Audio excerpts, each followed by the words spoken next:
arrivé, Bezat Hashem, page 48, dans le passage Lamed Gimel. Donc on est paragraphe 33 dans le Likutei Halachot sur le Tilat Mincha Halacha Zayin, sur notre Torah 49. V'hinei mevoar leel shemitzvat achilat matzah iprinat tikun hatzimtzumim kanizkar leel. On avait vu avant que le principe de manger de la matzah, ça faisait partie du principe de la contraction de la lumière.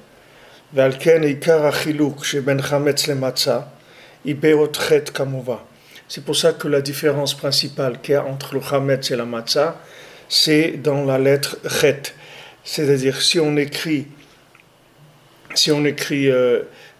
quand on écrit matzah, c'est même tzadik he, et chametz c'est chet et même tzadik. C'est-à-dire que la seule différence qu'il y a entre les deux, c'est la lettre chet et la lettre he. Chez Zeprinat en ben chametz le matzah et la mashou. Comme il est écrit qu'entre le chametz et la matzah, il n'y a qu'une toute petite chose. Qu'est-ce que c'est ce mashéou?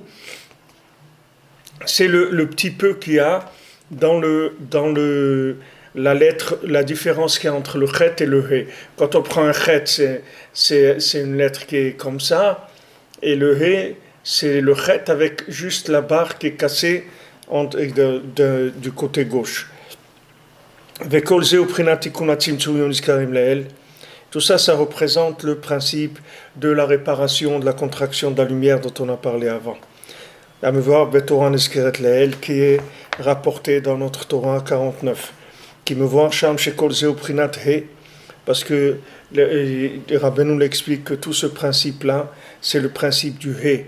On avait vu que le principe de la contraction de la lumière, de manière à ce qu'elle puisse être fertile, c'est-à-dire que la malchoute, elle puisse être fertile, c'est-à-dire de manière à ce qu'on puisse enfanter, il faut qu'il y ait une contraction de la lumière par rapport au récipient. Si la lumière n'est pas adaptée au récipient, il n'y a pas d'enfantement possible. L'enfantement, c'est quand le yud il rentre dans le dalet, c'est-à-dire que le dalet c'est malchoute, et le malchoute elle est pauvre, c'est-à-dire que la malchoute elle attend de pouvoir être fécondée par le yud qui est la chokhmah, qui est la connaissance, et maintenant pour être fécondée, elle a besoin d'une lumière qui soit adaptée au récipient. Donc, Ain Sham, donc Rabbeinu dit qui dalet haïta vitchazarat venaset he. Parce qu'avant, elle était dalet, c'est-à-dire elle était pauvre, elle était dalet. Dalet, c'était malchoute. Maintenant, quand il y a eu le yud, alors elle est devenue he, c'est-à-dire qu'elle a repris sa place, c'est-à-dire que la royauté d'Hachem, elle se révèle dans le monde. Donc toute situation, elle attend une réparation, elle attend une révélation, et cette réparation, elle se fait par le lien entre le yud et le dalet. Mais bien sûr, ce yud-là, qui représente la connaissance, la chokhmah, la lumière, il doit être adapté au dalet, parce que s'il n'est pas adapté au dalet, il ne va pas y avoir de possibilité de construction, c'est-à-dire au contraire, ça va faire une explosion comme on a vu avant.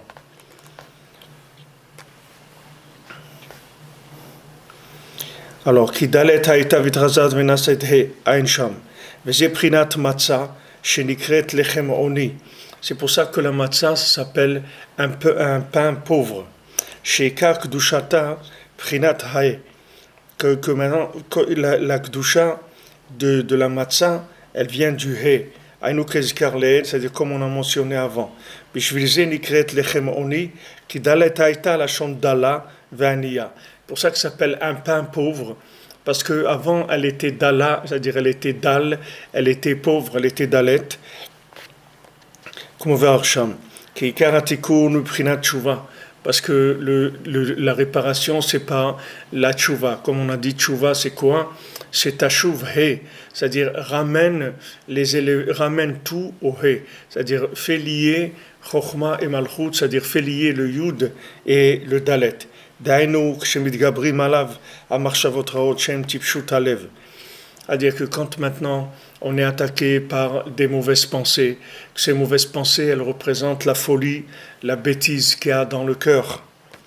Chez Karaniut vers Dalut, que ça c'est le principal de la pauvreté. Qui est noni elaminadat, qu'il n'y a de pauvreté que mentale. C'est-à-dire ce qui s'appelle pauvreté, ça s'appelle pauvreté mentale, c'est-à-dire que Hachem, il n'est pas conscient que Hachem est là, à côté de lui, avec lui, que Hachem est présent dans chaque détail de sa vie. Vas-y, prinat dalet. Alors, ce moment-là, c'est dalet, c'est-à-dire c'est la pauvreté. C'est-à-dire, si on n'a pas conscience de la présence d'Hachem, si on n'arrive pas à trouver de Hachem dans notre vie, alors ça s'appelle la pauvreté. Donc, quand il y a une attaque de mauvaises pensées, l'attaque des mauvaises pensées, sa racine, c'est la solitude et l'isolement. C'est-à-dire de croire qu'on est seul, de croire que notre vie, elle n'est pas voulue par Hachem, de croire que on est abandonné dans ce monde.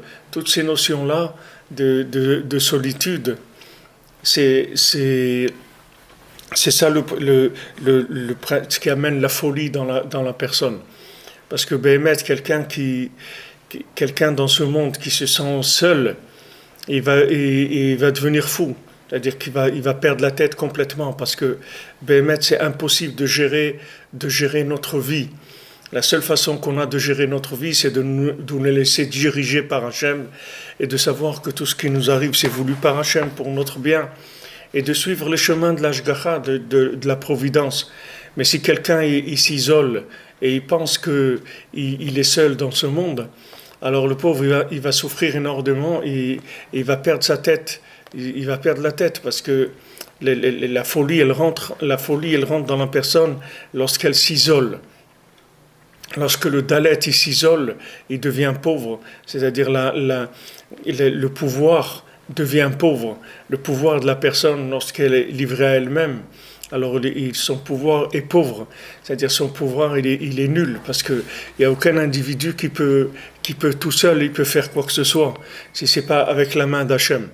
Alors quand quelqu'un il se sent seul, il se déconnecte du Yud, c'est-à-dire il se déconnecte de la présence divine, de la connaissance de la présence divine. Alors il est dans la pauvreté mentale. Cette pauvreté mentale-là, elle entraîne qu'il est attaqué par des pensées de folie.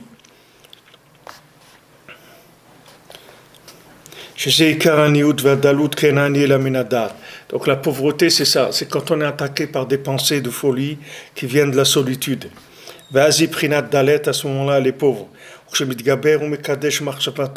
Quand quelqu'un se renforce et il sanctifie sa pensée, alors le dalet, il devient he. Chez prinat he shel matzah, que ça c'est le he de la matzah, c'est le he qu'on trouve dans la matzah. Qui matzah prinat marchavot kedoshot, chefetz chimutz, hefer chimutz amoar b'marchavot raot chas v'shalom. Parce que la matzah, c'est le principe des bonnes pensées qui sont le contraire de la fermentation de la pensée dans des choses qui sont mauvaises, chas v'shalom. Comme c'est écrit dans la Torah, et dans l'écouté Moran, chez matzah prinat ge'a chayat kane, ainu mashiguarim b'marchavot raot ain sham. C'est-à-dire que tout le lien de la matzah, parce que le mot matzah, ça veut dire aussi matzah umriva, ça veut dire la guerre. Le mot matzah, ça veut dire la dispute, la guerre. C'est-à-dire la matzah, c'est le principe de la guerre contre les mauvaises pensées. Les mauvaises pensées, c'est toutes pensées qui veulent nous isoler, nous casser. Comme je vous ai dit plusieurs fois, que dans notre génération, les pensées, ce qui s'appelle les mauvaises pensées, ce qui s'appelle le pire des mauvaises pensées, c'est des pensées de découragement, c'est des pensées de vision négative des choses. Tout ça, c'est ça le plus dangereux qu'il y a pour nous. Tout le reste, c'est beaucoup moins dangereux pour nous. C'est-à-dire toutes les autres pensées, elles sont beaucoup plus dangereuses, moins dangereuses. C'est-à-dire les plus dangereuses, ce sont les pensées qui viennent nous affaiblir nous affaiblir dans notre vouloir. C'est-à-dire que quelqu'un, il était tout feu, tout flamme, comme on dit, il avait de l'enthousiasme, il voulait faire des choses, etc. Et il s'est fait casser. Il s'est fait casser. Après, il n'a plus envie de rien faire. Et il se met dans un coin et il attend que la vie, elle passe. Même si ça ne se voit pas. Même si apparemment, vous le voyez, il est bien et tout, il n'a pas des pensées suicidaires ni rien. Mais il a débranché. Il a débranché du vouloir. Ça, c'est le pire qui existe. De casser le vouloir de quelqu'un, ça, c'est les choses qui sont les plus graves. Et d'un autre côté, le zélo madjé, c'est avec le contraire. D'encourager quelqu'un dans son vouloir, de lui donner un peu de force, de lui donner un peu de confiance, de lui donner un peu d'affection, etc. Ça, ce sont des choses qui sont les choses les plus élevées qui est dans le monde. C'est ça qui s'appelle les bonnes pensées. Les bonnes pensées, ce sont des pensées d'encouragement, des pensées constructives, des pensées de confiance, des pensées d'affection, des pensées d'admiration. Toutes ces pensées-là, c'est des pensées qui sont des pensées de tov, de dire du bien. Et le mal, le plus qu'il y a de nos jours, c'est ça. Donc à nous de faire attention parce que comme on a malheureusement des mauvaises habitudes qui nous sont venues des générations d'avant et de Klipat Esav dans laquelle on se trouve, c'est-à-dire de vouloir tout le temps, soi-disant, corriger les autres, améliorer l'autre, lui faire des reproches pour qu'il soit mieux, etc. Il n'y a aucun reproche à faire, il n'y a aucune amélioration à chercher pour qui que ce soit. Si tu veux améliorer quelqu'un, alors donne-lui confiance en lui et aide-le à se sentir bien dans sa peau, à se sentir capable de faire beaucoup de choses. Parce que si, chas v'shalom, quelqu'un, on lui éteint son vouloir, alors on lui a éteint la vie, chas v'shalom. Il n'a plus de vie en lui. Donc il faut faire très attention à ça. C'est-à-dire que les bonnes pensées, ce sont des pensées de confiance, des pensées d'encouragement. Les mauvaises pensées, ce sont des pensées où on se fait casser, des pensées d'images négatives. Et c'est ça qu'on dit le soir du Seder, halach ma'ania, ce pain-là, ce pain pauvre, quand on montre la matzah. Zeprinat matzah pouroussa, madako shel ani bepouroussa. C'est ça que la matzah, elle est comme une tranche, parce qu'un pauvre aussi, il mange une tranche.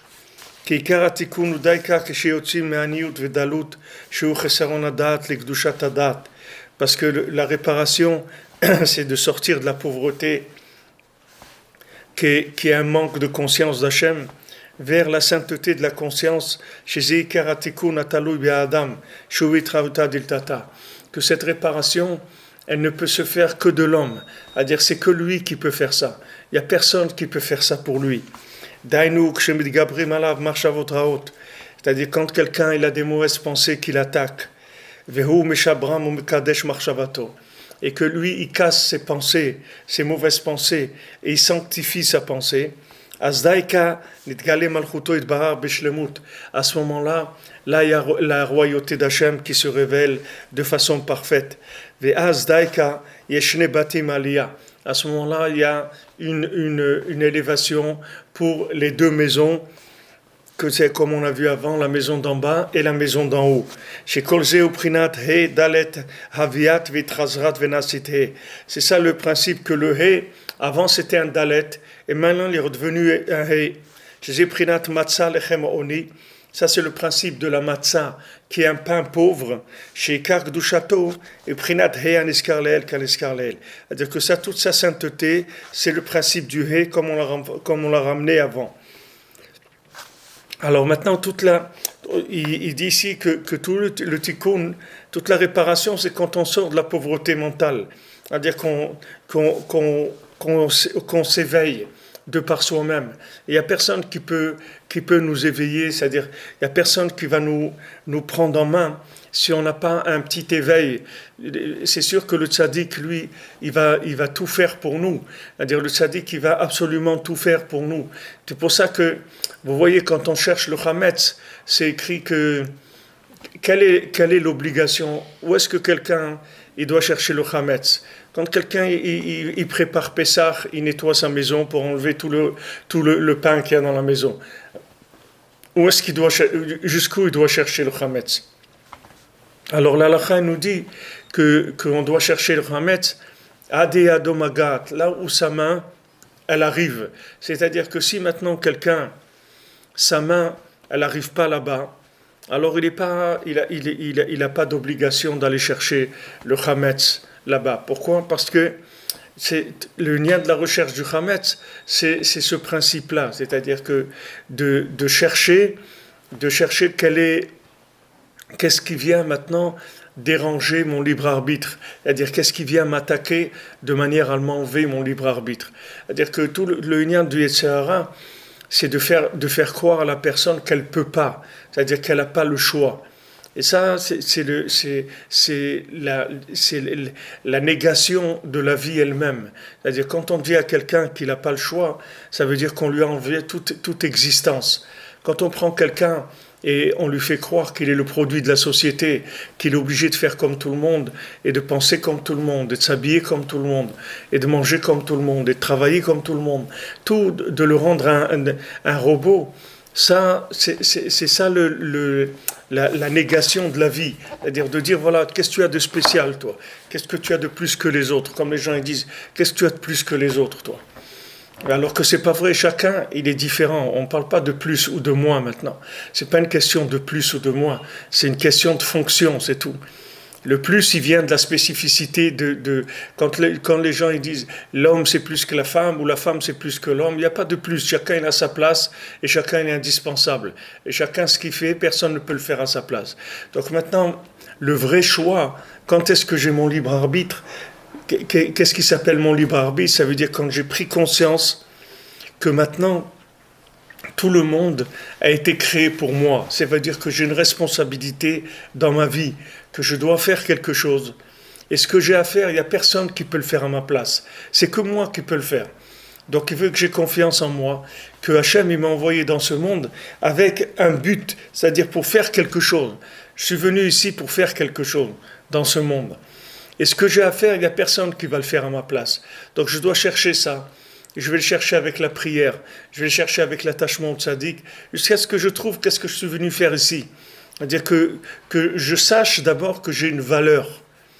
Que j'ai une valeur. Que j'ai une valeur en moi. C'est-à-dire que j'ai quelque chose qui est unique. Ça ne vient pas de moi, ça vient d'Hachem.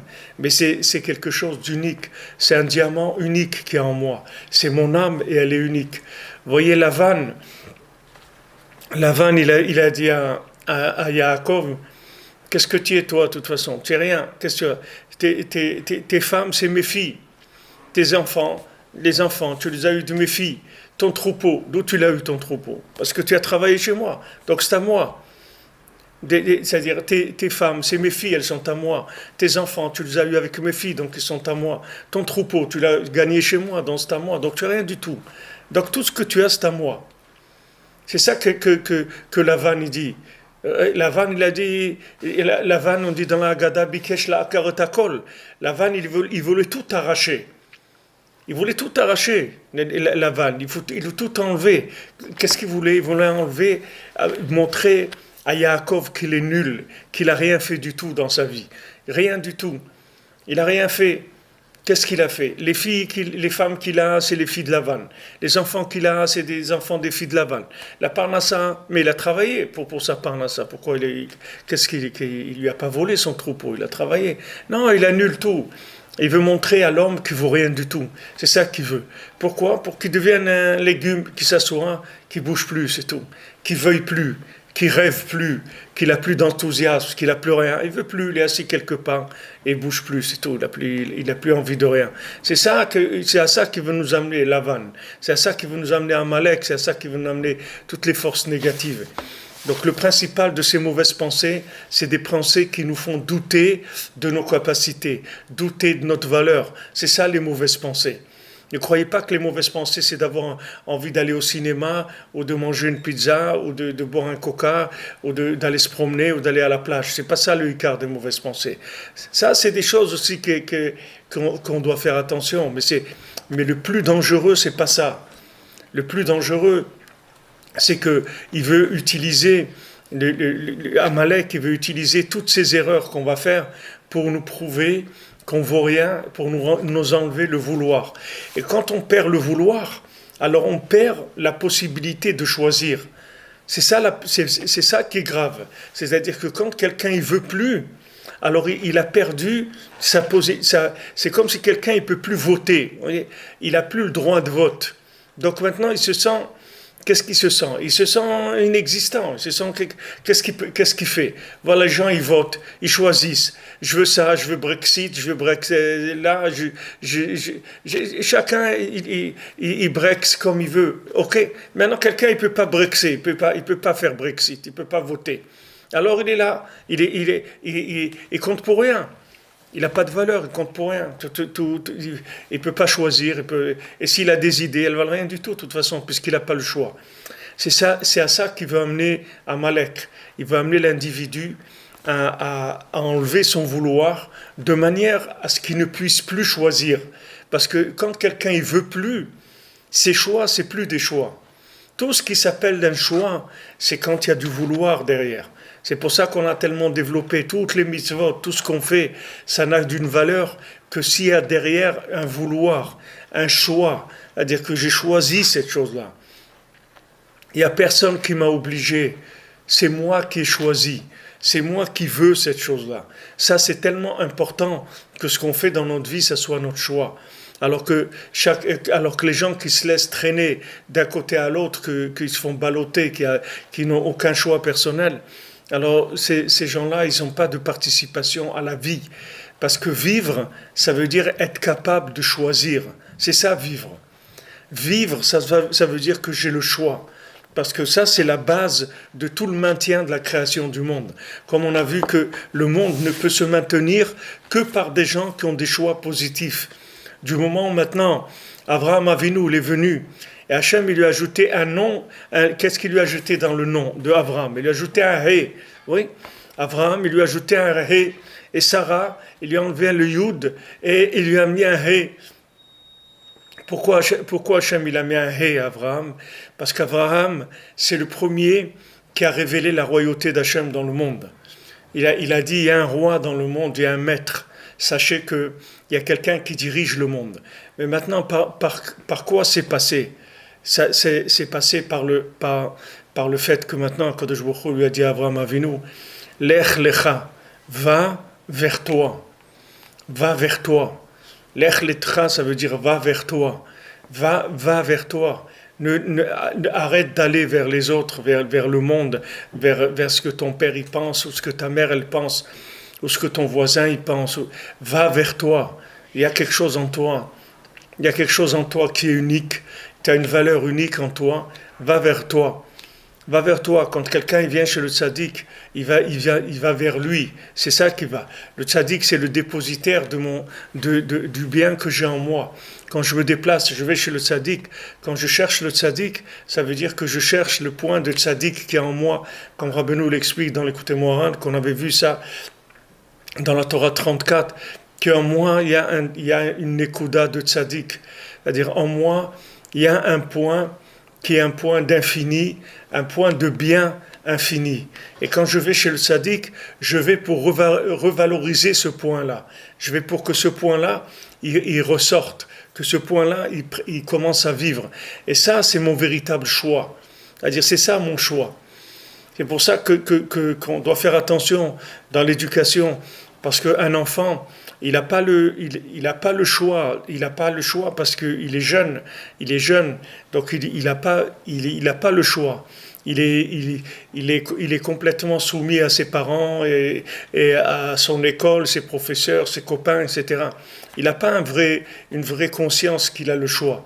Donc il faut faire attention quand on éduque, en même temps d'éduquer l'enfant, mais en même temps lui faire prendre conscience qu'il est responsable, qu'il a des choix qui lui sont à lui personnels. Et ça vient par le respect de l'individu. C'est-à-dire qu'il y a un respect. Il faut respecter les individus, il faut respecter les enfants. C'est pas parce que c'est nos enfants qu'on peut se permettre de leur parler comme on veut. C'est nos enfants, il faut les respecter. Parce que si on les respecte, le bien qu'il y a en eux, ils vont grandir avec ce respect du bien qu'il y a en eux. Et c'est ça la vie. La vie, c'est quelqu'un qui respecte le bien qui est en lui. C'est-à-dire qu'il dit, voilà, moi je ne peux pas faire ça. Pourquoi? Comme il dit Rav Chaiki dans la Vachalom, il disait, noblesse oblige. C'est-à-dire, je peux pas, je suis un noble, je ne peux pas faire ça. Combien de choses, vous verrez des gens qui ne se permettent pas de faire certaines choses parce qu'ils disent, voilà, je ne peux pas, parce que le bien qui est en moi, il peut pas, il est pas en accord avec cette chose-là. Et donc cette dignité de l'individu, c'est ce qui lui permet d'avoir le choix. Pourquoi on essaye tout le temps d'aider quelqu'un à ce qu'il ne perde pas sa position sociale, et que quelqu'un il garde sa place socialement, que quelqu'un il garde sa parnassa, que quelqu'un il n'en vienne pas à mendier. Parce que quand quelqu'un il en vient à mendier, alors il a perdu sa dignité, c'est-à-dire il a perdu en lui, il a perdu la confiance qu'il a quelque chose qu'il peut choisir. Il a l'impression qu'il ne peut pas choisir. Il a l'impression qu'il n'a pas le choix, qu'il est complètement porté par les eaux de la vie et qu'il n'a pas le choix. Maintenant, si quelqu'un il se trouve dans une situation où il imagine qu'il n'a pas le choix, ça c'est la définition de la mort. Et ça, c'est quelqu'un qui est mort. Quelqu'un qui est vivant, c'est quelqu'un qui fait des choix à chaque instant. Il décide de faire ça, il décide de faire ça. Tout ça, il suit les chemins d'Hachem. Ça ne veut pas dire qu'il décide, qu'il se croit intelligent. Ça veut dire qu'il est connecté avec Hachem. Et il sait qu'il est un envoyé d'Hachem et qu'Hachem il le met dans ces situations pour prendre des décisions. Et chaque fois que je fais un choix positif, je donne une assise à l'existence du monde.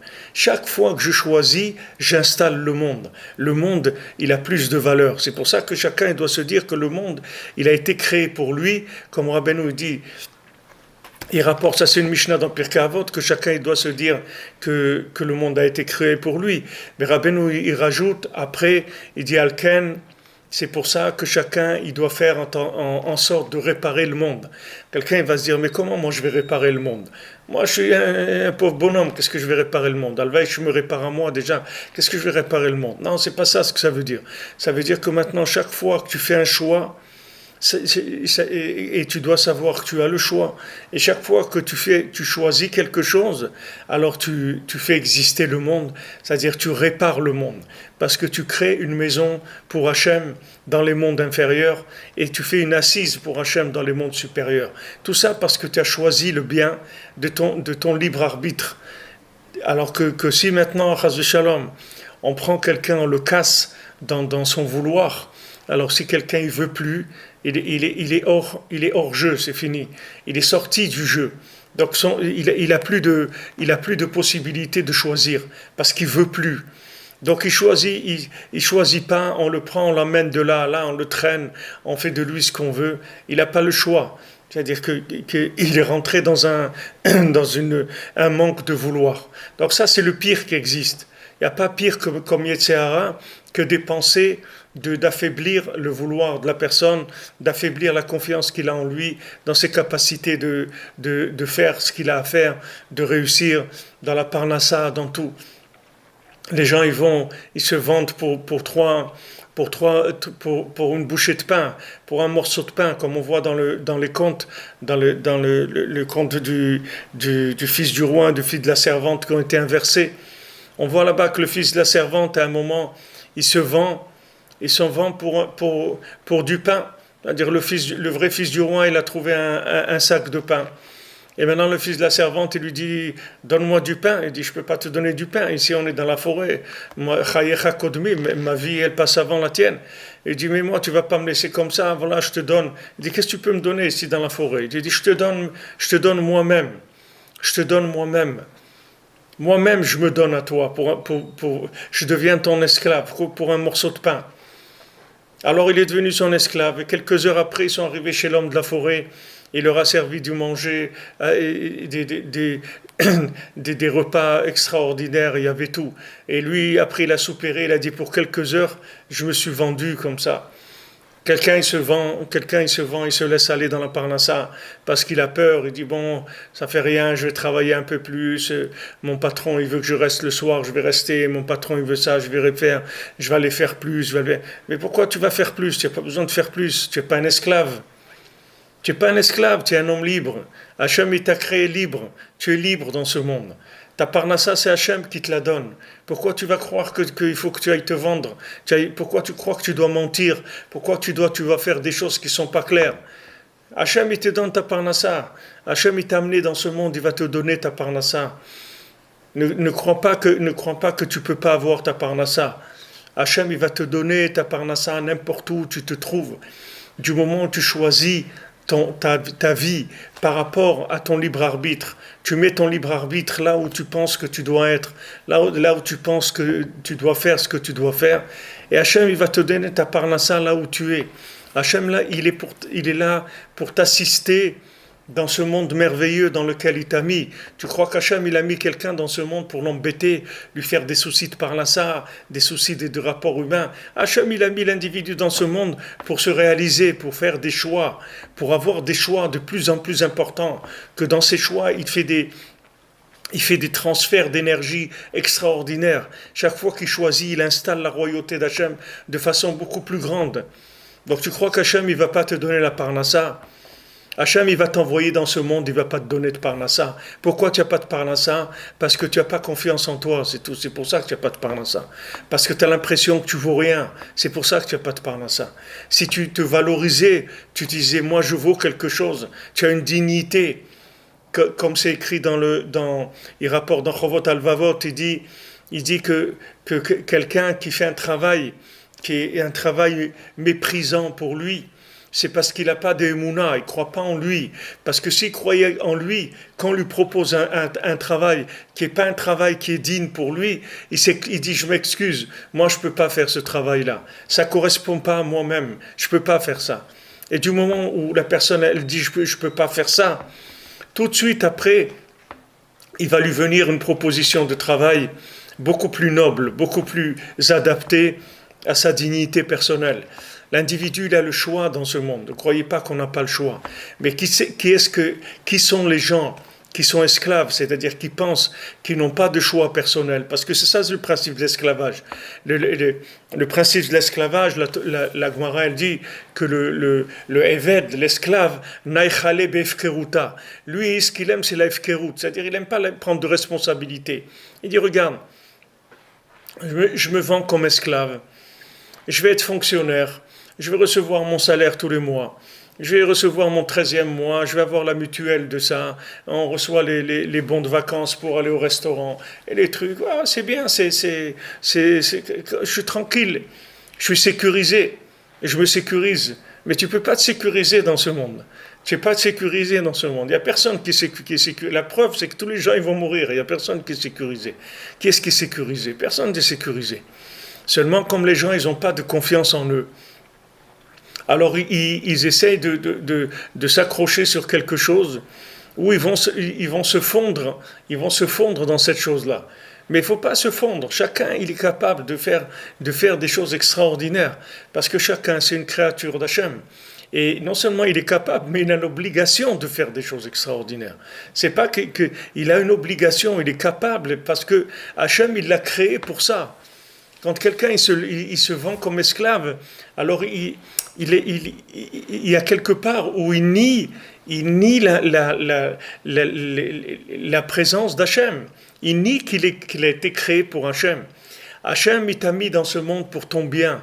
Hachem, il a créé ce monde pour ton bien et il t'a mis ici pour ton bien. Pour que maintenant tu puisses avoir des choix, à chaque fois des choix positifs, que tu choisisses entre le bien et le mal. Maintenant, si tu te vends comme esclave, ça veut dire que tu ne veux plus avoir le choix. Tu veux sortir du choix, tu veux qu'il y ait des gens qui choisissent pour toi. Toi, tu ne veux pas choisir. Ça, c'est un signe que la personne, au fond d'elle-même, elle est complètement découragée. Elle a une estime de soi-même qui est nulle. Elle a l'estime de soi-même qui est absolument nulle, parce qu'elle ne veut pas se mettre dans des situations où elle va prendre des responsabilités par des choix personnels.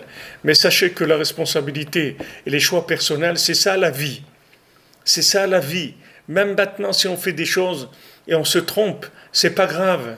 Il vaut mieux se tromper en ayant essayé de faire quelque chose que ne pas se tromper en essayant de rien faire. Vous comprenez? Il vaut mieux, comme il a dit, tu fais un récipient, C'est-à-dire que maintenant, tu viens, tu fabriques quelque chose. Tu fabriques un- tu fabriques un objet quelconque, tu fabriques une chaise, tu veux faire une belle chaise. Tu vas pas le réussir d'un coup. Tu vas la faire, après il y a des défauts, etc. Tu vas la refaire, ça va aller mieux. Tu vas la refaire jusqu'à que tu vas arriver à quelque chose de parfait. Mais au moins tu as fait quelque chose. Celui qui fait rien, c'est sûr qu'il ne veut pas prendre de risques. Mais c'est dommage parce que quand tu prends pas de risques, le retour de manivelle que tu vas avoir, ce qui va revenir vers toi, c'est un sentiment de nullité. C'est ça qui va revenir vers toi. Et ce sentiment de nullité, c'est terrible parce que ça t'empêche de vivre. Ça t'empêche d'être un outil du Créateur. Tu es un outil du Créateur par le fait que tu as des choix. Quelqu'un m'a raconté la semaine dernière il travaille dans les bijoux et dans son endroit où il travaille, ils ont été attaqués. Il y a un hold-up. Quelqu'un est rentré avec des revolvers, des trucs, et il les a braqués, etc. Dans cette usine où il fabrique des bijoux. Maintenant, dans l'usine où il fabrique des bijoux, il fabrique des faux bijoux qui sont des prototypes pour montrer aux clients. C'est-à-dire que par exemple, les grandes sociétés qui font de la vente de bijoux, alors ils reçoivent des bagues, par exemple 20 ou 30 modèles de bagues, mais ces 20 ou 30 modèles de bagues, ils sont faux, ce n'est pas des vrais. C'est des faux. C'est uniquement pour que les gens ils voient les modèles. Et après, ils commandent les vrais. Mais ça ressemble beaucoup aux vrais, mais c'est faux. Alors cette personne qui est rentrée pour faire le hold-up, elle a vu comme ça, il y avait là-bas des centaines et des centaines de bagues comme ça, qui étaient juste des bagues de démonstration, c'est-à-dire qui n'ont aucune valeur. Et il avait son sac, et il fallait qu'il fasse très vite, parce que quand quelqu'un fait un hold-up dans un endroit comme ça, il a 3-4 minutes, c'est tout. Après, ça y est, toute la police arrive, etc. Donc le gars, qu'est-ce qu'il a fait? Il a vu toutes ces bagues, il a commencé à remplir son sac avec ces bagues qui valent rien du tout. Il a rempli son sac. Maintenant, là où il était debout, il était debout sur des lingots d'or qu'ils utilisent pour faire fondre et faire leurs bagues. Pendant qu'il remplissait son sac, il était mamache debout, il avait ses pieds sur des lingots d'or. Et lui, il était content, il a rempli le sac avec des fausses bagues et tout, et il est parti, il a massé, il n'a rien pris du tout. Il a pris des trucs qui valent rien du tout. Il va aller essayer de les vendre.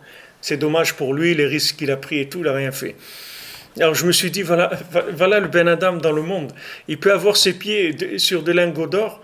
Il est en train de remplir son sac avec des modèles qui sont fictifs, qui n'ont aucune valeur. L'homme, il va, il se vend pour avoir la tranquillité. Mais quand tu te vends pour avoir la tranquillité, c'est vrai que tu es tranquille, mais tu fais rien. Tu végètes, tu n'as rien fait du tout de ta vie. Qu'est-ce que tu as fait? Tu t'es inclus dans un autre, mais ta vie à toi, tu ne l'as pas faite. Ta vie, c'est des choix personnels. Maintenant, si dans ton travail, en tant qu'employé, ça te laisse la liberté d'être qui tu es, alors il n'y a aucun problème. Mais si maintenant, ton emploi, il fait de toi quelqu'un qui est en contradiction avec sa nature, alors il ne faut pas que tu acceptes ça. Le seul travail que tu peux accepter, c'est un travail qui remet pas en question tes choix personnels. C'est-à-dire que tu dois pouvoir faire tes choix personnels. Et quelqu'un m'a raconté ici à Ouman, il y a 3 semaines, Shabbat, quelqu'un qui était là, on a étudié ensemble. Bon, Hachem, tous les Shabbats, j'ai fait des shiurim à des Français ici qui viennent. C'est incroyable. Il y a des Français tout le temps. Il n'y a pas un Shabbat, en tout cas, où il n'y a pas des Français, on n'étudie pas ensemble. Alors, j'étudiais avec quelqu'un, et il m'a raconté un massé, il m'a dit, il y a quelqu'un qui étudie dans un collège, je crois que c'est en France, à Lyon. Alors, quelqu'un qui est avrer collège, il étudie dans un collège. Et bien sûr, il a des revenus très, très faibles parce que bon, il étudie, il reçoit une certaine somme tous les mois, c'est tout. Alors on lui a proposé une place le Shabbat dans une communauté et il lui donne un appartement, il lui donne tout, il le paye très très bien, il lui donne un très bon salaire que pour le Shabbat, pour qu'il vienne lire la Torah dans cette communauté-là. Alors, alors il est allé, il s'est installé avec donc le comité, etc., pour faire le contrat. Et au moment de faire le contrat, il leur dit, regardez, moi je juste vous préciser quelque chose, c'est que moi je peux pas être ici à Rosh Hashanah. Je peux pas être avec vous à Rosh Hashanah parce que moi je vais à Ouman à Rosh Hashanah. Alors, d'abord, il n'a pas dit Ouman, il a dit je ne peux pas être ici à Rosh Hashanah. Alors, il a dit mais attends, mais Rosh Hashanah c'est un des jours les plus importants de la communauté. Nous on a besoin de toi pour les jours où les gens viennent à la synagogue le plus, c'est ces jours-là, tu ne veux pas être là. Il dit non, moi je suis prêt à accepter le contrat, mais Rosh Hashanah je ne peux pas. Alors il y avait le président de la communauté là-bas, il a dit mais qu'est-ce qu'il y a avec Rosh Hashanah? Pourquoi tu ne peux pas être là? Et il dit non, parce que moi je vais à Ouman à Rosh Hashanah. Et il dit quoi? Tu vas à Ouman à Rosh Hashanah? Mais moi aussi je vais à Ouman à Rosh Hashanah. Allez, faites-lui signer le contrat, on accepte, il n'y a pas de problème. Alors vous voyez maintenant, ce monsieur-là, c'est quelqu'un qui a confiance en lui, dans ses choix. Lui, il a décidé maintenant qu'il vient à Ouman à Rosh Hashanah. Okay? C'est sa vie à lui. Ok? C'est sa vie à lui, il a décidé ça. C'est ça sa vie, il a fait son choix. Maintenant, tout le reste, ça va se mettre en place par rapport à ce choix-là. Et si maintenant, je vais trahir ce choix-là pour avoir une parnassa, ou pour avoir ci, ou pour avoir l'autre, ce que je suis en train de trahir, c'est ma vie à moi. C'est-à-dire qu'après, ce qui va m'arriver, c'est que je ne vais plus avoir envie de vivre. C'est ça mon problème. C'est que si maintenant, à chaque fois que je vais quelque part, et j'ai une épreuve, et je choisis dans l'épreuve ce qui va arranger les autres, ou ce qui va arranger la parnassa, ou ce qui va arranger ce qu'on veut, je ne vais pas exister. Je ne veux pas exister du tout. Pas exister. Puisque maintenant, ma vie, j'arrive pas à la faire. Donc ça veut dire que mon instinct de vie, mon vouloir, il est faible. Tandis que si j'ai confiance en moi, ça veut dire avoir confiance en soi, ça veut dire qu'avoir confiance en Hachem. Je cherche un travail, je dis regardez, mais moi, le Shabbat, je travaille pas. Moi, le vendredi, je m'arrête à 2 heures de l'après-midi. Moi, tel jour, il dit mais monsieur, mais ça on peut pas. Et je lui dis si vous pouvez pas, je comprends, ça veut dire que c'est pas pour moi, c'est tout. C'est pas pour moi. Il n'y a pas un nial que je vais aller chercher un travail qui va être contre ce que j'ai à faire, qui va me mettre dans des situations où mes choix, je les ai plus. Si j'ai plus mes choix, j'ai rien à faire ici.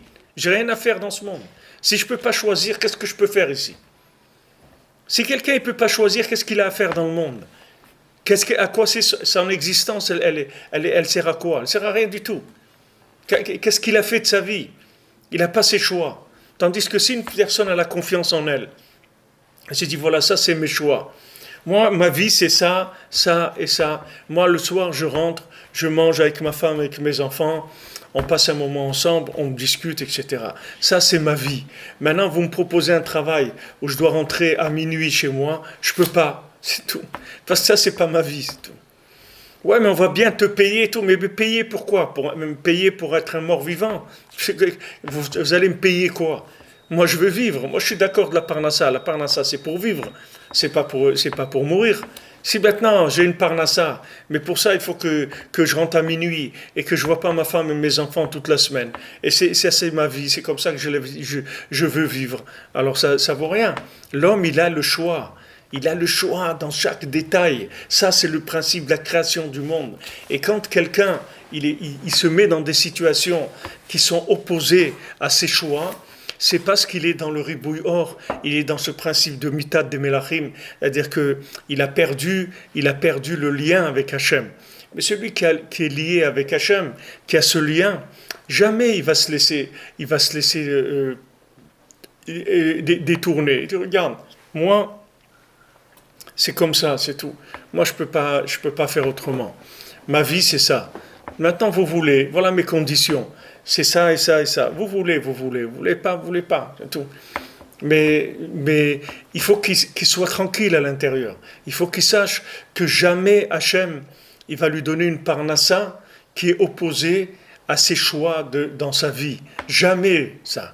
C'est uniquement une épreuve, c'est tout, pour le tester, pour voir s'il veut vraiment, c'est tout. Est-ce que tu veux vraiment? Est-ce que tu veux vraiment, c'est tout. C'est-à-dire qu'on va juste éprouver ton vouloir. Et si maintenant, la chose qu'on te propose, elle n'est pas claire, ou elle ne correspond pas à tes choix, tu dis non, je m'excuse, je ne peux pas, tu vas voir qu'après tu vas trouver quelque chose qui va correspondre à tes choix. Il n'y a aucune raison que tu fasses quelque chose qui ne correspond pas à tes choix. Parce que tout le monde, il a été créé pour ton libre arbitre. Donc tu ne vas pas maintenant dire que tu n'as pas le choix. Tu as toujours le choix. Toujours tu as le choix. Seulement il faut que tu aies confiance en toi et qu'il faut que tu aies un vouloir en toi qui soit fort. Et que tu te dises, moi je suis d'accord de vivre. Je suis d'accord d'être ici, de passer ce passage sur terre qui n'est pas facile. Je suis d'accord de le passer, mais à condition que j'ai mes choix. Que j'ai mes choix, que j'ai le choix de choisir ma vie, que j'ai le choix de faire ce que j'aime. Je veux faire ce que j'aime dans ma vie. J'aime Hachem, j'aime la Torah, j'aime faire du chesed, j'aime la tfila, j'aime être avec ma famille, j'aime discuter, faire ça, ce que j'aime. Mes choix, il faut que je les réalise, il n'y a aucune raison. Il n'y a aucune raison. Dans le Maaseh mi Bitachon, Rabbeinu l'a raconté un Maaseh mi Bitachon, le Maaseh de quelqu'un qui avait confiance dans Hachem. Alors c'était un homme qui allait y travailler et il travaillait quelques heures par jour. Dès qu'il avait gagné assez d'argent pour faire une bonne séouda, un bon repas, il rentrait chez lui, il faisait un bon repas, il prenait son violon, il jouait du violon, il dansait et il faisait un super repas. Alors un jour, le roi, il a dit, qui est-ce qui est dans le royaume qui est plus heureux que moi? Il n'y a pas un homme plus heureux et plus insouciant que moi dans le monde, dans le royaume. Alors il y a quelqu'un qui lui a dit, non, il y a quelqu'un, il est de très spécial et je crois que lui, il a moins de soucis que vous. Alors le roi, il a dit, qu'on me le montre. Alors il a été, on lui a montré la maison et il a vu comment cet homme-là, il est joyeux, Béhémet, il a vu une joie extraordinaire, il dit ça c'est vrai, cette joie je ne l'ai pas. Alors le roi, qu'est-ce qu'il a fait? Il a commencé à lui faire des problèmes. Alors lui, il travaillait comme quincailler, il réparait les objets qui étaient abîmés. Le roi, il a fait un décret, il a dit voilà, tout celui qui a des objets à réparer, il ne doit pas les donner à réparer, il doit les réparer lui-même. Donc lui, le lendemain, ce monsieur, il a été chercher du travail. Il n'a pas trouvé de travail. Donc qu'est-ce qu'il a fait? Il a été chercher autre chose. Il a fait autre chose. Et là, alors, le roi, il vient. Il dit, maintenant, je lui ai enlevé ça par là. Ça, on va voir qu'est-ce qu'il va faire. Il vient, il le trouve. Voilà, maintenant, il avait toujours son repas. Et il était avec son violon, toujours assez joyeux et tout. Qu'est-ce qu'il avait fait? Il avait trouvé un autre travail. Alors le roi, il a regardé quel autre travail et il a fait comme ça. Il a décrété que personne n'achète ça, etc. Chaque fois que le gars il trouvait un travail, le lendemain, il marchait plus, il fallait qu'il trouve un autre travail. Et il trouvait, à chaque fois il trouvait. Jusqu'à ce qu'après, c'est arrivé un moment où il était complètement asphyxié, il n'avait rien. Alors ils lui ont proposé d'être... il lui a proposé de faire soldat, de faire soldat attitré, c'est-à-dire payé, soldat professionnel. Donc il est rentré dans l'armée et donc quand le roi il a appris ça, il a dit il faut pas payer les soldats. Aujourd'hui, il faut pas payer les soldats, vous les payerez demain. Donc lui, il s'est trouvé. Maintenant, lui, il s'est engagé comme soldat pour avoir sa paye de la journée. Il arrive, il faut prendre sa paye, on lui dit non, aujourd'hui, il n'y a pas de paye. Mais lui, il doit faire sa séouda. Alors, qu'est-ce qu'il va faire? Alors, qu'est-ce qu'il a été? Il a pris l'épée qu'il avait, il a coupé la lame, il a vendu la lame, il a mis un morceau de bois à la place, et il l'a mise dans le fourreau comme si de rien n'était. Et avec ça, il a fait le séouda. Alors, le roi, il le voit le soir comme ça, qu'il a fait sa séouda et tout, la même chose. Alors il s'est renseigné, il a vu qu'il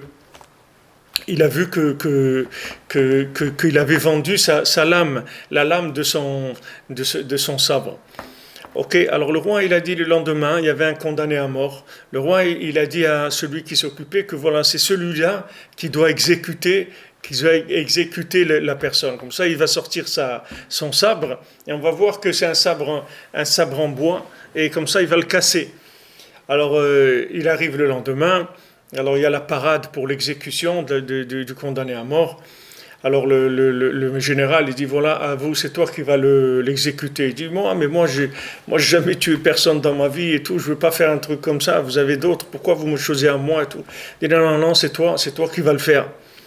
Il dit, mais moi, j'ai jamais tué personne, pourquoi tu fais, est-ce que vous êtes sûr d'abord que cette personne, elle est condamnée à mort? Peut-être qu'elle n'est pas condamnée à mort, pourquoi vous allez me faire comme ça? Il a essayé, rien qui marchait. Alors il est venu devant la personne qui était exécutée, il a levé ses yeux au ciel, il a dit, Hachem, moi j'ai jamais tué personne. Donc si cette personne-là, innocente, fait que mon épée, elle se transforme en bois. Elle a sorti l'épée et ils ont vu qu'elle était en bois. Waouh, tout le monde était étonné. Alors le roi, il a rigolé après. Il a dit, il a vu qu'il pourrait rien faire contre lui. Que ça y est, que cet homme-là, c'était pas un homme il pouvait rien faire contre lui. C'est-à-dire que cet homme-là, il a décidé que chaque jour, il fait un super repas avec son violon et il danse. Ça, c'est sa vie. Et ça, il n'y a personne qui va lui enlever. Personne ne peut lui enlever ça. Parce que ça, c'est sa vie. Si quelqu'un il a affaire dans ce monde, personne ne va lui enlever. Personne. Je dis toujours aux gens, les gens ils disent, ouais, il y a cette maison à acheter, truc, il faut faire vite, parce que sinon on va me la prendre, on va rien te prendre. Ce qui est à toi, personne ne va te le prendre. Ne te fais pas de soucis. Fais ce que tu as à faire. Personne ne va rien te prendre. Mais ne te vends pas. Ne te vends pas. Te vendre, ça veut dire vendre ta capacité de choisir. Ne te mets pas dans une situation où tu n'as plus le choix. Parce que ça, tu vas devenir malheureux, très malheureux. Et tu vas t'enlever ton vouloir. Tu vas t'enlever ton vouloir. Tu vois les gens qui se sont vendus, tu vas voir qu'après, chez eux, il y a un ternissement, il y a un dessèchement de l'instinct de vie. Après, quand vous leur proposez des choses, on dit non, j'ai pas envie, j'ai pas envie de faire ça, j'ai pas envie. Parce que la vitalité, elle baisse dans la personne. Parce qu'elle a pas ses choix. Tandis que la personne qui a choisi, qui laisse toujours son choix libre. C'est-à-dire que ce qu'elle a choisi, c'est sa vie. Et sa vie, elle est comme ça, c'est tout. Il n'y a pas d'autre... Alors cette personne, elle a une vitalité, parce qu'elle a des choix. Elle fait des choix en permanence, ses choix en permanence. C'est ça le fondement même de l'existence. Sinon, si j'ai plus le choix, ça veut dire que j'existe plus, c'est tout. Ne plus avoir le choix, ça veut dire ne plus vivre. C'est ça. Il ne faut pas se vendre. Il faut se respecter. Il faut se respecter parce que on est des créatures d'Hachem. C'est pas qu'on se respecte parce qu'on a une valeur de nous-mêmes. On n'a aucune valeur de nous-mêmes. Nous, on n'en vaut rien du tout. On n'a pas de valeur. Notre valeur à nous, c'est par le fait qu'on est des créatures d'Hachem. C'est ça qui nous donne notre valeur. Et ça, on ne peut pas cracher sur ça. On n'a pas le droit de dédaigner ça. Ça, c'est quelque chose d'extraordinaire que je sois une créature d'Hachem. Donc maintenant, je suis une créature d'Hachem. Et j'ai des choix, c'est tout. Quelqu'un, il a voulu devenir musicien, ou il a devenir plombier, ou il a devenir commerçant. Ça, c'est ses choix dans sa vie. Il faut le laisser faire ses choix, c'est tout. Et il faut que lui, il ait assez confiance en lui pour qu'il dise que ça, c'est mon choix, c'est tout. Ah, quelqu'un, il s'est trompé, c'est pas grave, comme je vous ai dit. Il vaut mieux se tromper en choisissant que ne pas se tromper en ne choisissant pas. Parce que du moment où je ne choisis pas, alors c'est sûr que je me suis trompé. C'est sûr que je me suis trompé, puisque qu'est-ce que ça avait fait? J'ai fait un pouce, je me suis sorti de l'existence. Alors qu'il y a plus se tromper que ça, il n'y a pas plus de se tromper que ça. On ne peut pas se tromper plus que nier la vie, que nier le fait qu'on existe. Avraham Avinu, il a eu 10 nissionantes. Avraham Avinu, il a 10 épreuves. Toutes ces épreuves, c'est des épreuves rien que de Emouna, c'est tout. Est-ce que oui ou non? Oui ou non, tu as choisi comme ça ou comme ça, c'est tout. Est-ce que tu as confiance, c'est comme ça? Oui, alors vas-y, c'est tout. Vas-y. Ouais, mais comment je vais faire? Comment t'occupe pas? Le comment, c'est pas ton domaine à toi. Le comment, c'est le domaine d'Hachem. C'est pas ton domaine à toi. Toi, fais tes choix, c'est tout. Avance. Combien de gens ils veulent vivre en Israël, ils n'arrivent pas à faire le pas parce qu'ils sont en train d'analyser le comment. Comment je vais faire et comment si et comment. Et ils attendent le comment. Mais le comment, il va jamais venir. Vous pouvez rester entre tant que vous voulez. Le comment, il va jamais venir. Le comment, il viendra le jour où vous allez faire le pas. Le comment, il viendra avec. Mais si vous ne faites pas le pas, le comment, il ne vient pas. Quelqu'un, il veut se marier. Il dit, mais j'ai pas de parnassa. J'ai pas de parnassa. Comment je vais faire? Mais tu n'auras pas de parnassa. Si tu ne te maries pas, tu n'auras pas de parnassa. Marie-toi, tu vas voir que tu auras de parnassa. Et des enfants, tu vas voir que tu auras de parnassa. Avance, c'est tout. Avance dans ton choix. N'attends pas le comment avant de faire le choix. Choisis et le comment il vient. Parce que le choix, il est créateur. Le choix, il est créateur. Quand tu choisis, tu crées la maison. Quand tu choisis, tu crées la maison d'Hachem. Quand ton choix, c'est ton éveil à toi, c'est la création du bétatata, de la maison d'Hachem en bas. Donc quand tu choisis, tu as créé le récipient pour recevoir tous les moyens de ton choix, pour réaliser ton choix. Donc ne t'étonne pas si tu n'as pas les moyens de réaliser tes choix avant d'avoir choisi, parce que c'est normal. Parce que les moyens, ils dépendent du récipient que tu vas créer par ton choix. Du moment où, comment vous voyez des gens qui font des choses dans leur vie, des choses extraordinaires, des grandes choses, comment? Parce que c'est des gens, ils ont choisi ça, c'est tout, c'est leur âme qui les pousse vers ça. C'est pas parce qu'ils sont intelligents ou ils sont forts, ils ont rien du tout de fort ni d'intelligent, de rien du tout. C'est leur choix, c'est tout. Si Hachem, il a décidé que tu dois être riche parce que tu as des choses à faire, il va te donner la richesse. Même si tu fais rien de spécial, tu vas devenir riche. Et si maintenant tu ne dois pas être riche par rapport à ce que tu dois faire, tu ne seras pas riche, c'est tout. Même si tu fais des pieds et des mains dans tous les sens, tu vas rester comme tu es, tu ne seras pas riche. Parce que ton choix, il se trouve là-dedans. C'est là-dedans que tu vas te réaliser, c'est là-dedans que tu vas faire ce que tu as à faire. Donc, ce qu'il faut le plus préserver chez moi, c'est mon vouloir, c'est-à-dire ma possibilité de choix. C'est ça qui fait le vouloir. Des fois, quelqu'un dit je veux pas aller là-bas, je veux pas aller là-bas, et il a besoin de ne pas aller là-bas parce que c'est comme ça qu'il va exister. Il va se sentir exister par le fait qu'il va pas trahir sa conscience. C'est tout. Et il dit voilà, ma conscience c'est jusque là, c'est tout. Moi je peux pas. Moi quelque chose comme ça je peux pas faire parce que c'est pas ma conscience, c'est tout. Ma conscience elle me laisse pas faire ça. Et si je trahis ma conscience, j'existe plus, c'est tout. Ma conscience, c'est mon degré de choix. C'est ça la conscience. Il y a des gens, ils ne sont pas conscients. Ils n'ont pas le choix. Quelqu'un qui n'est pas conscient, il n'a pas le choix. Quelqu'un qui est conscient, il a le choix. Quelqu'un qui n'est pas conscient de ce qui se passe, alors il a pas le choix. Ça veut dire que ce n'est pas là où il va se réaliser. Quelqu'un qui est conscient de quelque chose, comme il dit ici, c'est-à-dire qu'il a du da'at, c'est-à-dire qu'il n'a pas de pauvreté mentale, au contraire, il a une richesse mentale, alors lui, il est responsable. Lui, il est responsable parce que lui, il sait, comme je vous avais dit pour Réhouven, le fait qu'il a voulu sauver Yosef, il a été puni parce qu'il n'a pas sauvé Yosef, alors que les autres qui n'ont pas voulu le sauver, ils n'ont pas été punis pour ça. Mais lui, du fait qu'il avait la conscience qu'il fallait sauver Yosef, ça veut dire que maintenant, c'était ça son choix à lui. Et il devait aller jusqu'au bout de son choix.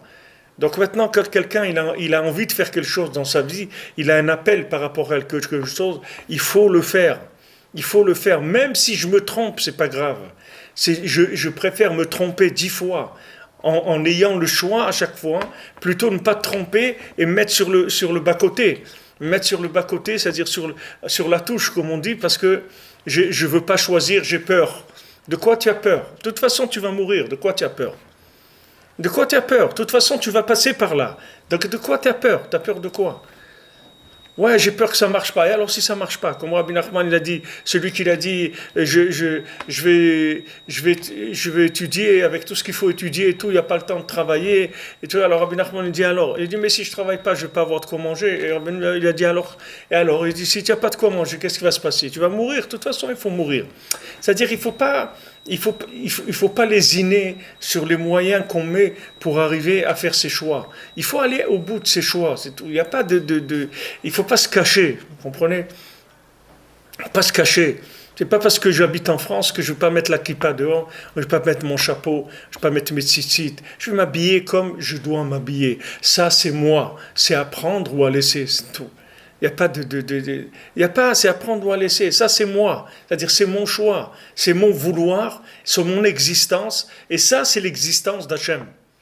C'est ça qui fait que la malchoute, comme il dit ici, que Prinat Sheikar Kedushata et Prinat He Aniskar Leel. Que maintenant on a dit Ve'azdaka yesh leshne batim kaniskar leel. Shekol zeu Prinat He Dalet Havat Vitrazvena Set He Aniskar Leel. Zeu Prinat Matzeh Alechem Oni Sheikar Kedushata et Prinat He Aniskar Leel. C'est-à-dire que tout maintenant le principe de la malchoute. Daïka netgale malchouto et bahar beshlemut. Daïka la malchoute, la royauté d'Hachem, elle se révèle par mes choix. Il faut savoir que si je n'ai pas le choix, je ne peux pas révéler la royauté d'Hachem. Comment je vais révéler la royauté d'Hachem si je n'ai pas le choix? Comment vous voulez que je participe si je ne peux pas voter? Comment vous voulez que je dise que le gouvernement qui est en place, j'ai une part là-dedans? Je n'ai pas de part puisque je ne peux pas voter. Si je ne peux pas voter, j'ai rien fait. Qu'est-ce que je subis, c'est tout ce qu'il y a. Mais je ne m'exprime pas. Je n'ai pas une raison de vivre. Il faut que j'ai la possibilité de voter sans arrêt. C'est-à-dire de faire des choix. Et ces choix-là, c'est ça la preuve de mon existence. Et c'est ça qui va me faire exister. C'est ça qui construit la maison d'Hachem en bas. Et c'est ça qui construit la maison d'Hachem en haut. Donc ça, c'est quelque chose de tellement important. Et tout le lien de la Hitbodedou, de la Tfila et tout ça tourne autour de ça, c'est-à-dire comment même si maintenant je me trouve dans des situations où je suis drainé, où je suis entraîné par de l'addiction dans des choses, j'ai de l'addiction par rapport à certaines choses que j'arrive pas à me séparer de ces choses-là, même si maintenant je suis entraîné par un souffle qui est en moi, qui me laisse pas tranquille. J'ai ce souffle de folie qui est en moi, comme il a dit avant. J'ai un roi de folie en moi. Il faut savoir, j'ai toujours le choix de refuser ce vent de folie et de dire à Hachem, regarde, la folie, elle rentre en moi, elle me fait faire ça et ça. Mais sache que moi, je veux pas cette chose-là. Ça, je suis pas d'accord avec ça. Et ça, je veux pas ça. Moi, je veux être en accord avec ta volonté. Et quand je faute, sache que c'est cette folie qui me fait fauter. Mais moi, je suis pas d'accord avec ça. Quand que la personne, elle fait ça, elle répare le monde. Parce qu'elle a fait le choix, elle montre quel est son choix. C'est tellement important, tellement, c'est une base de la vie. Bezrat Hashem. Batzlacha. Bonne journée, les amis.